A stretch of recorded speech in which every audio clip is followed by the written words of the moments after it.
কোনো দপ্তরের আধিকারিককে হুমকি শাসানি দেওয়ার পর শেষ পর্যন্ত দলের শীর্ষ নেতৃত্বের চাপে কারামন্ত্রীর পদ থেকে পদত্যাগ করতে বাধ্য হলেন অখিল গিরি।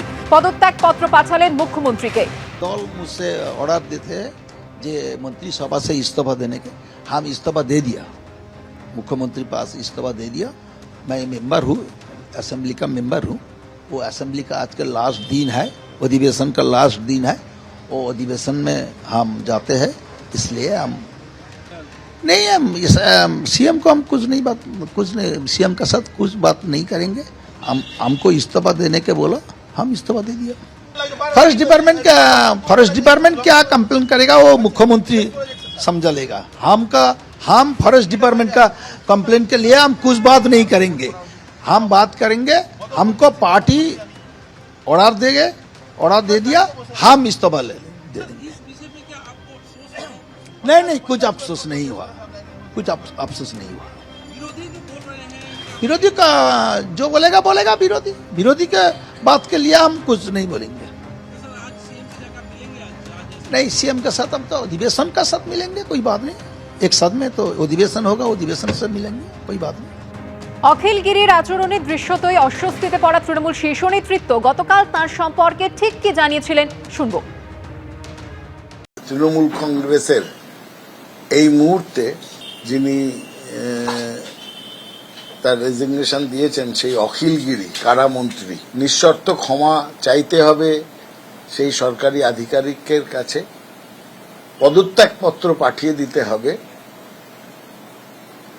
মমতা বন্দ্যোপাধ্যায়ের কাছে। বঙ্গভঙ্গ বিরোধী প্রস্তাব বিধানসভায় উত্থাপন করলেন পরিষদীয় মন্ত্রী শোভনদেব চট্টোপাধ্যায়। বাংলাকে ভাগ করার চক্রান্ত শুরু হয়েছে, বিশেষ করে উত্তরবঙ্গের বেশ কয়েকটি জেলা ভাগ করার কথা উচ্চারিত হচ্ছে। আজ বিধানসভায় বঙ্গভঙ্গ বিরোধী প্রস্তাব উত্থাপন করলেন পরিষদীয় মন্ত্রী। বিস্তারিত জানবো, কথা বলবো আমাদের প্রতিনিধি উজ্জ্বল মুখোপাধ্যায়ের সঙ্গে। উজ্জ্বল, কি রয়েছে এই প্রস্তাবে?